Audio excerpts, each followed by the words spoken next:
السلام علیکم ورحمۃ اللہ وبرکاتہ۔ اعوذ باللہ من الشیطان الرجیم، بسم اللہ الرحمن الرحیم۔ الحمد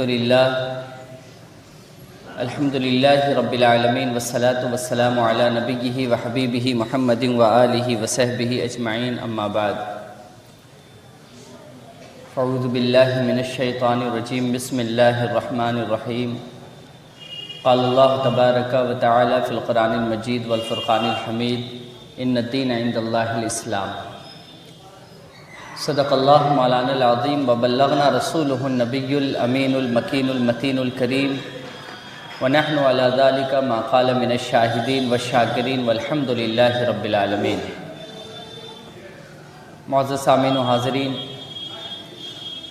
آئیے اس سے پہلے کہ آپ تمامی حضرات کے سامنے خطبہ مسنونہ کے بعد جس مقدس آیت مبارکہ کی تلاوت کا میں نے شرف حاصل کیا ہے اور آپ نے سننے کی سعادت حاصل کی ہے، اس پر چند باتیں عرض کروں۔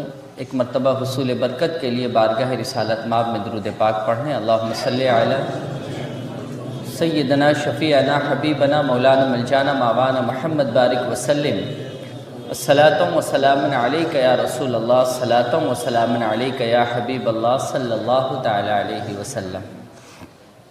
بزرگوں، دوستوں اور عزیز بچوں، آج میں نے جس آیت مبارکہ کے ٹکڑے کی تلاوت کا شرف حاصل کیا ہے، اس پر چند اہم باتیں آپ تمامی حضرات کے سامنے عرض کرنے کی کوشش کروں گا۔ اللہ رب العزت نے فرمایا کہ اللہ کے نزدیک سب سے زیادہ اگر کوئی پسندیدہ دین ہے تو اس کا نام اسلام ہے۔ یہ ایک ایسا دین ہے جسے نظام حیات قرار دیا گیا ہے۔ ایک انسان اگر اپنی زندگی کو اس کے سانچے میں ڈھالنے کی کوشش کرے تو اس کی زندگی اتنی خوبصورت، اتنی خوشنما ہو جائے گی کہ دوسرے لوگ اسے دیکھ کر اسلام سے محبت کرنے لگ جائیں گے۔ آقا کریم علیہ الصلاۃ والتسلیم نے اسلام کے ہر کونے، ہر گوشے کو ساری دنیا کے سامنے پیش کر دیا۔ آپ جس اعتبار سے بھی دیکھ لیں، نبی کریم علیہ الصلاۃ والتسلیم کے تمام اعمال ایسے ہیں جن کو دیکھنے کے بعد ہر خاص و عام یہ کہنے پر مجبور ہے کہ اس دنیا میں اگر سب سے بڑی انسانیت کی کوئی مثال ہے تو اس ذات کا نام جناب محمد رسول اللہ صلی اللہ علیہ وسلم ہے۔ بزرگوں،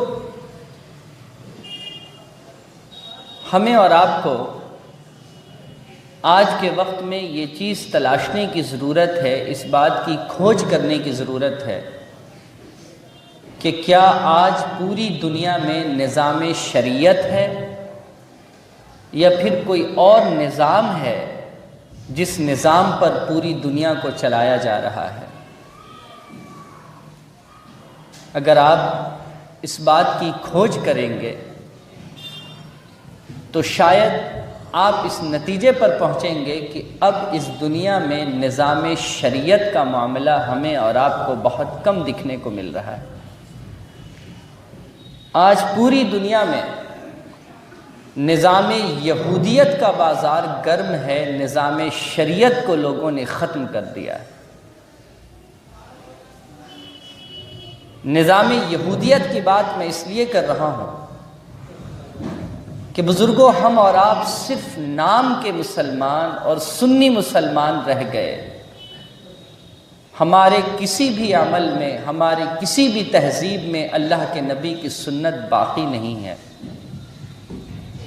نہ ہمارے چہرے پر ہے، نہ ہمارے پہناوے میں ہے، نہ ہمارے گھروں کے رہن اور سہن میں ہے، نہ ہمارے بچوں کی تہذیب میں ہے۔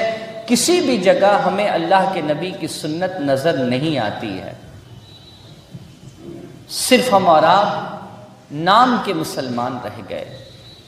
علامہ اقبال نے بہت خوب انداز میں اس بات کی ترجمانی کی تھی کہ وضع میں تم ہو نصارہ تو تمدن میں ہنود، یہ وہ مسلمان ہیں جسے دیکھ کر شرما جائے یہود۔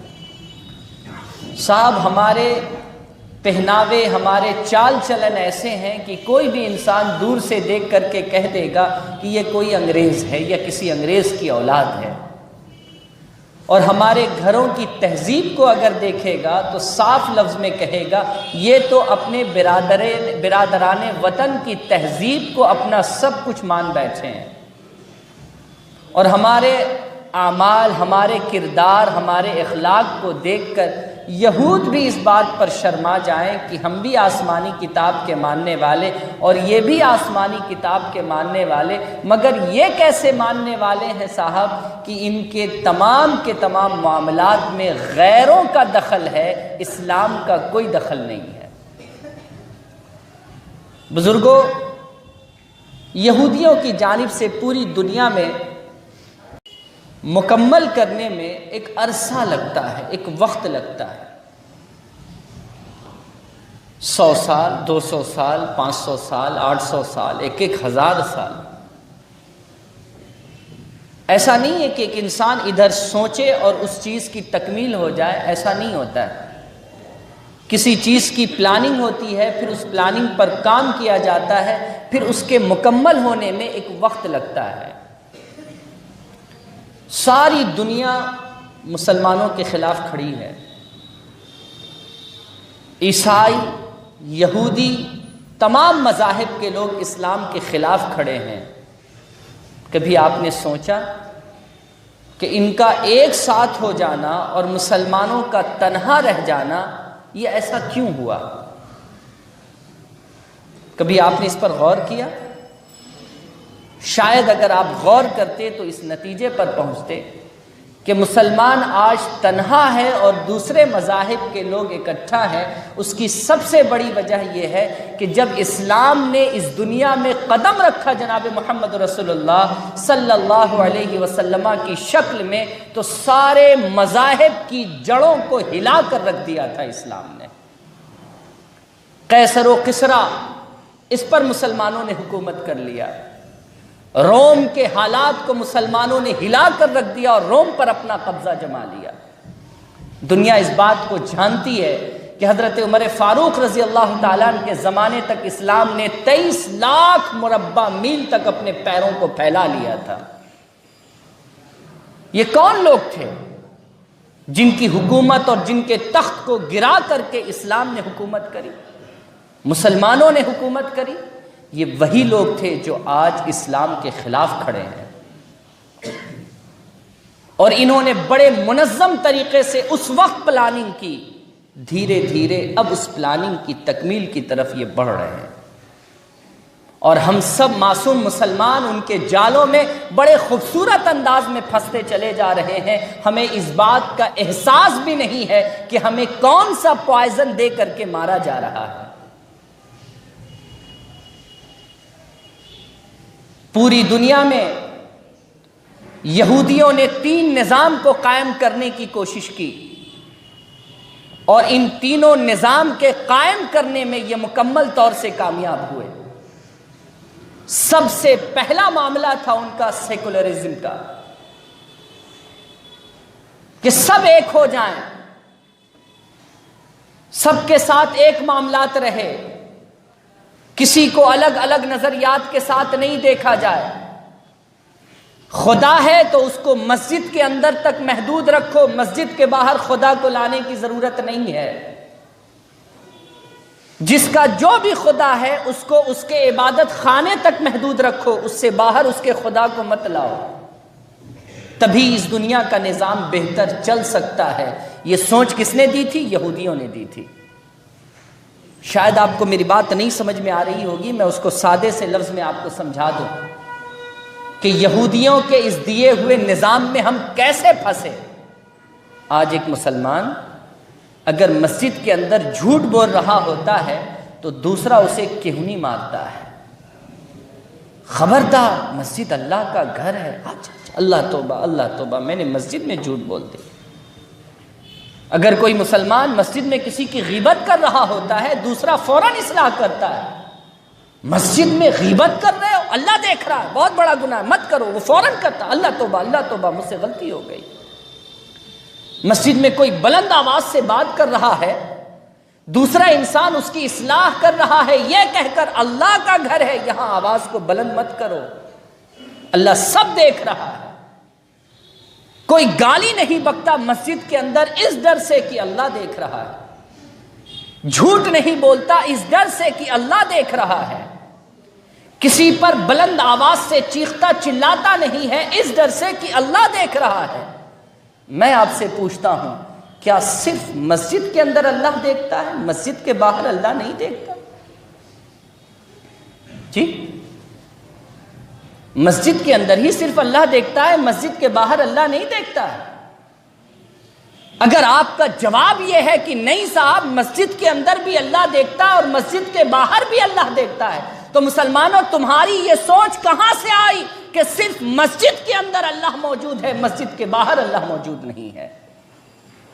اگر آپ کہتے ہیں کہ باہر اللہ موجود ہے تو صرف مسجد میں جھوٹ بولنا گناہ ہے اور باہر بولنا صحیح ہے؟ مسجد میں غیبت کرنا گناہ ہے اور باہر غیبت کرنا صحیح ہے؟ مسجد میں کسی کو تکلیف دینا گناہ ہے اور مسجد کے باہر صحیح ہے؟ اگر آپ کا جواب یہ ہے کہ نہیں تو بتائیں مجھے کہ نظام شریعت میں یہ بات ہے کہ جس طریقے سے رب مسجد میں بندوں کے قریب ہوتا ہے، مسجد کے باہر بھی رب بندوں کے قریب ہوتا ہے۔ مسجد میں اللہ اگر بندوں کے قریب ہے تو بازار میں بھی اللہ بندوں کے قریب ہے۔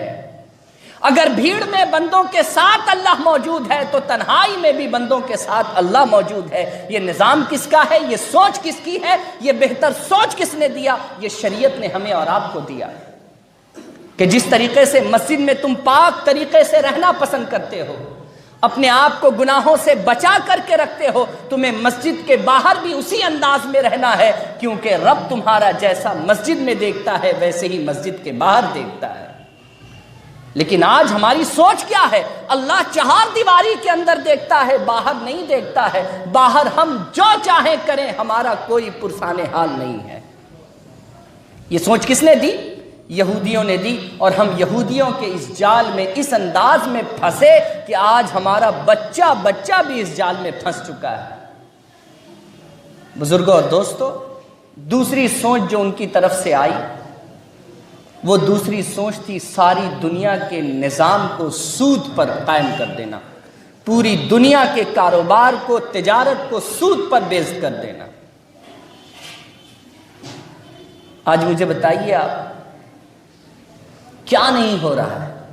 انٹرسٹ پر کیا نہیں ہو رہا ہے؟ لون کے نام پر، انٹرسٹ پر کیا نہیں ہو رہا ہے؟ کیسا پیسہ ہم استعمال کر رہے ہیں؟ کیا کھا رہے ہیں؟ کس کا لے کر کھا رہے ہیں؟ کون ہمیں دے رہا ہے؟ اس بات کی فکر کس کو ہے؟ ساری دنیا یہی کام کر رہی، ہم بھی کریں۔ ساری دنیا جو ہے انٹرسٹ پر ٹی وی خرید رہی، ہم بھی خرید رہے ہیں۔ ساری دنیا موبائل خرید رہی، ہم بھی خرید رہے ہیں۔ ساری دنیا مکان خرید رہی، ہم بھی خرید رہے ہیں۔ ساری دنیا زمین خرید رہی، ہم بھی خرید رہے ہیں۔ ساری دنیا کاروبار میں سود کا پیسہ لگا رہی، ہم بھی لگا رہے ہیں۔ کیوں صاحب؟ لوگوں نے کہا اس دنیا کے ساتھ قدم سے قدم ملا کر چلنا ہے تو دنیا کے ساتھ تمہیں چلنا ہوگا، دنیا کو چھوڑ کر نہیں چلنا ہوگا۔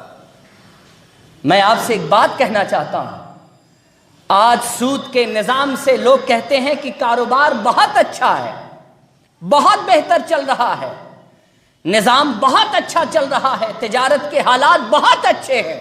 ذرا کوئی ایک بار نظر اٹھا کر کے تو دیکھ لے کہ سود کی وجہ کر آج پوری دنیا کا معاملہ اکنومیکل کہاں پر کھڑا ہے، کوئی دیکھ کر مجھے بتا دے۔ بزرگوں، ایک چیز میں آپ سے کہنا چاہتا ہوں، یہ وہ لوگ ہیں جنہوں نے مسلمانوں کی جڑ، مسلمانوں کی بنیاد کو پڑھا ہے۔ ہم نے اور آپ نے شاید بنیاد کو نہیں پڑھا ہے، ہم نے اور آپ نے بنیاد نہیں پڑھی ہے، اور نہ ہمارے اندر سیکھنے کا جذبہ ہے، نہ کوئی شوق ہے ہمارے اندر۔ میں نے تو کہا نا کہ ہمارے ہاں میری ایک ملاقات 62 سال کے آدمی سے ہوئی۔ میں نے ان سے پوچھا آپ نماز پڑھتے ہیں؟ انہوں نے کہا نہیں میں نماز نہیں پڑھتا۔ میں نے کہا کیوں نہیں پڑھتے صاحب؟ انہوں نے جواب میں یہ کہا کہ نماز نام ہے سب کچھ بھلا کر خود کو اللہ کے حوالے کر دینے کا۔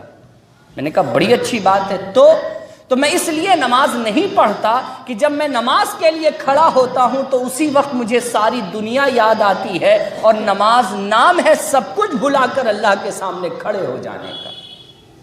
میں نے کہا تب جمعہ؟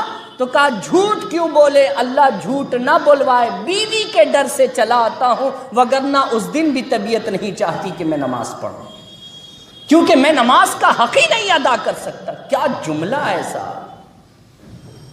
میں تو اس آدمی کے سوچ پر محو حیرت تھا کہ اس نے کس مدرسے سے پڑھا ہے، کس کتاب کو اس نے پڑھ کر اتنی اچھی تعلیم حاصل کی ہے۔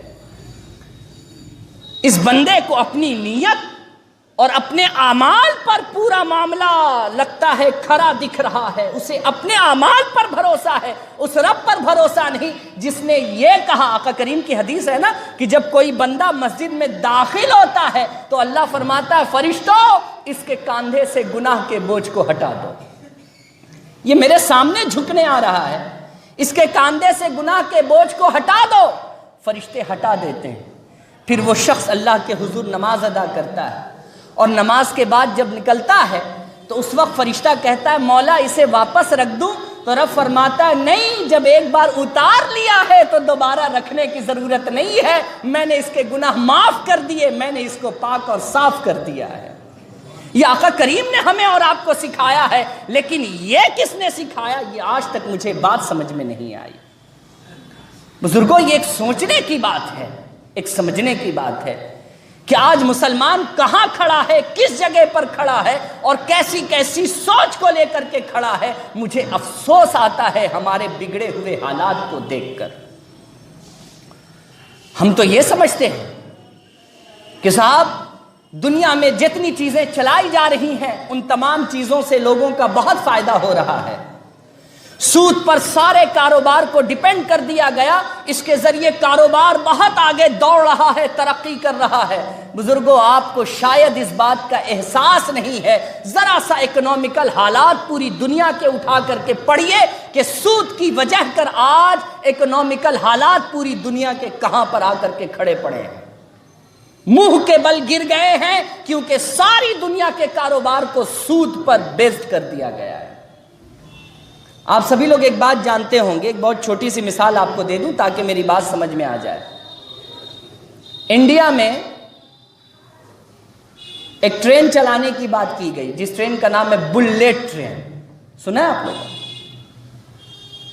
اس کے لیے دوسرے ملک کے مہاراجا یہاں آئے تھے، استقبال ہوا، چیزیں پاس ہوئیں، کئی ہزار کروڑ روپیہ اس نے دینے کا وعدہ بھی کر لیا، لیکن جب اس کی ادائیگی کی بات کا مسئلہ آیا تو لوگوں نے کہا صاحب 60 سال لگیں گے، 100 سال لگیں گے، 80 سال لگیں گے اتنا پیسہ ان کو دینے میں، تو مفت میں وہ اتنا قرضہ دے رہا ہے یا سود لے گا اس کے بدلے؟ بولیے مجھے، مفت میں دے دیا اس نے کہ سود لے گا وہ؟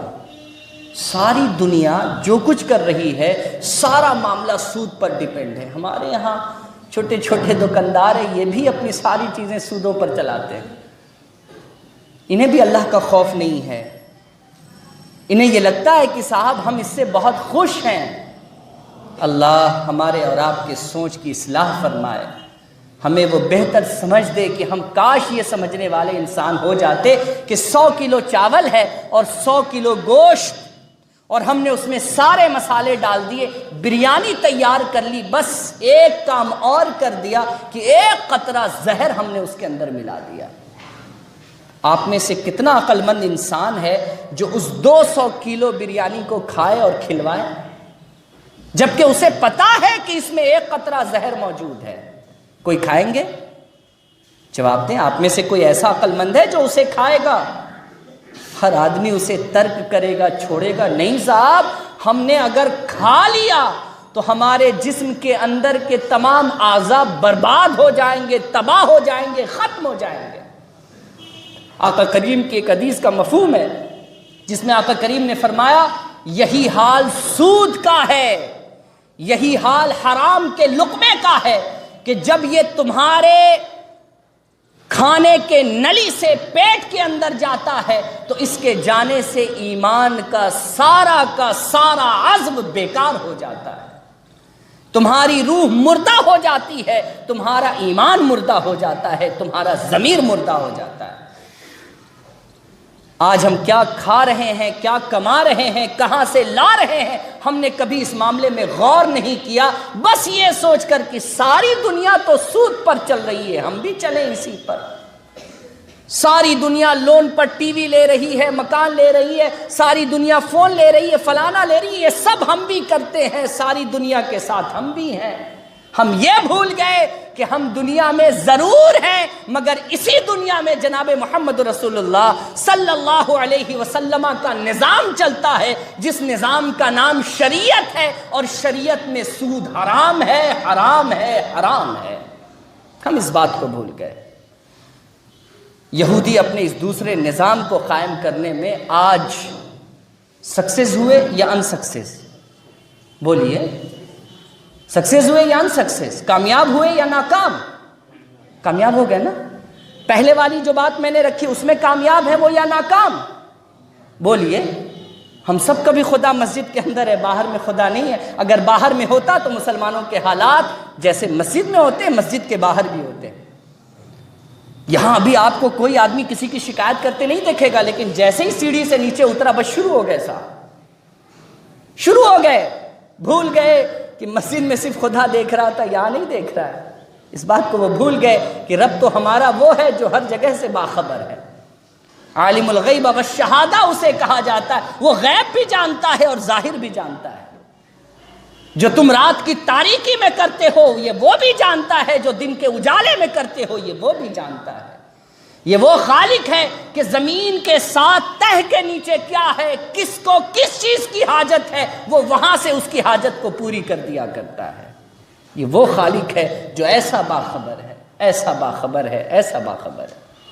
تیسری چیز جو انہوں نے ساری دنیا میں پھیلائی، اس تیسری چیز کا نام تھا بے حیائی۔ بے حیائی اس انداز میں انہوں نے ساری دنیا میں اسے پھیلا دیا کہ آج ہر انسان بے حیائی کو فیشن سمجھ بیٹھا ہے۔